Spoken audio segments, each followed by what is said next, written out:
Hello guys, welcome to Talkies Today channel. ఈరోజు Bigg Boss season 9 Telugu final day voting results ఎలా ఉన్నాయనేది ఈ వీడియోలో డిస్కస్ చేద్దాం. సో వీడియోలోకి వెళ్ళే ముందు మీరు మన ఛానల్ని ఫస్ట్ టైం చూస్తున్నట్టయితే ఒక లైక్ చేయండి, ఒక కామెంట్ చేయండి, అలాగే మన ఛానల్ని సబ్స్క్రైబ్ చేసుకోండి. చాలామంది మన ఛానల్ని సబ్స్క్రైబ్ చేసుకోకుండానే వీడియోస్ చూస్తున్నారు guys.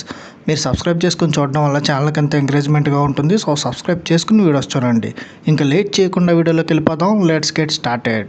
Big Boss season 9 Telugu షోలో చాలా పెద్ద పెద్ద బిగ్గెస్ట్ ట్విస్ట్లన్నీ జరిగినాయి. కొంతమంది సేవ్ అయిపోయారు షోలోనే. తనుజ గారు, కళ్యాణ్ పడాల్ గారు, భరణి గారు, దివ్యనిఖిత గారు షోలోనే సేవ్ అయిపోయి బ్యాలెన్స్ 6 మెంబర్స్ నామినేషన్స్లో ఉన్నారు. వాళ్ళు ఎవరంటే సంజన గారు, సుమన్ గారు, శ్రీజ గారు, రీతు గారు, డెమన్ గారు, ఫ్లోరా గారు. వీళ్ళు ఏ ప్లేసెస్లో ఉన్నారనేది నేను ఇప్పుడు చెప్తాను. ఎవరు డేంజర్ జోన్లో ఉన్నారని కూడా చెప్తాను. ఎలిమినేషన్ సింగిల్ ఉంటుందా, డబుల్ ఎలిమినేషన్ ఉంటుందా అని కూడా ఈ వీడియోలో చెప్తాను. ఎక్కడ స్కిప్ చేయకుండా వీడియోని ఎండ్ వరకు చూడండి. నలుగురు సేవ్ అయిపోయిన తర్వాత ప్రజెంట్ ఓటింగ్ లిస్ట్లో ఉన్న ఆరుగురులో ఫస్ట్ ప్లేస్లో సంజన గారు ఉన్నారు. తను ఈ వీక్ 100% ఇచ్చారు. సెకండ్ ప్లేస్లో సుమన్ శెట్టి గారు ఉన్నారు. ఆయన కూడా బాగా ఆడారు. ఈ వీక్ కొంచెం ఫ్లోరా సైనింగ్ మీద వాయిస్ రేస్ చేయడం కూడా ఎవ్రీడే తనలో ఉన్న క్వాలిటీని ఒక్కొక్కటి బయటకు తీసుకొస్తూ ఉన్నారు. థర్డ్ ప్లేస్లో శ్రీజ గారు ఉన్నారు. ఆవిడ కూడా ఈ వీక్ బాగానే టాస్క్లు ప్లే చేశారు. ఫోర్త్ ప్లేస్లో రీతు చౌదరి గారు ఉన్నారు. ఫిఫ్త్ ప్లేస్లో డెమాన్ పవన్, ఫైనల్ ప్లేస్లో ఫ్లోరా సైని గారు ఉన్నారు. డేంజర్ జోన్లో నలుగురు ఉన్నారు. శ్రీజ గారు, రీతు చౌదరి గారు, డెమాన్ పవన్ గారు, అట్లాగే ఫ్లోరా సైని గారు. వీళ్ళలో ఒకరు వెళ్ళిపోతే ఖచ్చితంగా ఫ్లోరా సైని గారు వెళ్ళిపోయే అవకాశం ఉంది. ఇద్దరు వెళ్ళిపోతే మటుకు డెమాన్ పవన్ కూడా డేంజర్ జోన్లో ఉన్నారు. అట్లాగే డెమాన్ పవన్కి, రీతు చౌదరికి చాలా తక్కువ డిఫరెన్సే ఉంది. సో వీళ్ళు ముగ్గురు డేంజర్ జోన్లో ఉన్నారు. వీళ్ళతో పాటు శ్రీజకు కూడా పెద్ద డిఫరెన్స్ లేదు. 4 మెంబర్స్ ఇన్ డేంజర్ జోన్ అని చెప్పచ్చు.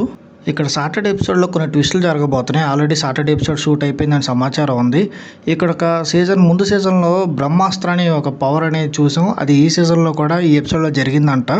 అయితే ఈ బ్రహ్మాస్త్ర ఇటు ఇమాన్యుయల్ గారికి వచ్చిందని సమాచారం.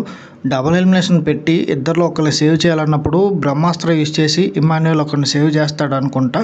అప్పుడు ఒకరు మాత్రం వెళ్తే మోస్ట్లీ ఫ్లోరా సైని గారు వెళ్ళిపోతారు. ఇంకా దీంతో పాటు 6 వైల్డ్ కార్డ్ ఎంట్రీస్ అనేది రేపే షోలోకి ఎంట్రీ ఇవ్వబోతున్నట్టు సమాచారం ఉంది.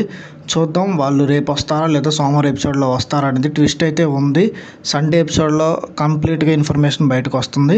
ఇది వాళ్ళ ఓటింగ్ అనాలిసిస్. మీరేమనుకుంటున్నారు? మీరు ఏ కంటెస్టెంట్కి ఓటేశారు? ఎవరు ఎలిమినేట్ అవుతారని మీరు అనుకుంటున్నారు? కింద కామెంట్ సెక్షన్లో మెన్షన్ చేయండి. ఇంకెవరైనా మన ఛానల్ని సబ్స్క్రైబ్ చేసుకోకుండా కొత్తగా చూస్తున్న వాళ్ళు ఎవరైనా ఉంటే సబ్స్క్రైబ్ చేసుకోండి. వీలైతే పక్కన ఉన్న బెల్ బటన్ కూడా ప్రెస్ చేసి పెట్టుకోండి. ఇదే వాళ్ళ వీడియో గైస్. మళ్ళీ ఇంకొక మంచి వీడియోతో మీ ముందుకు వస్తాను. Thanks for watching. జై హింద్.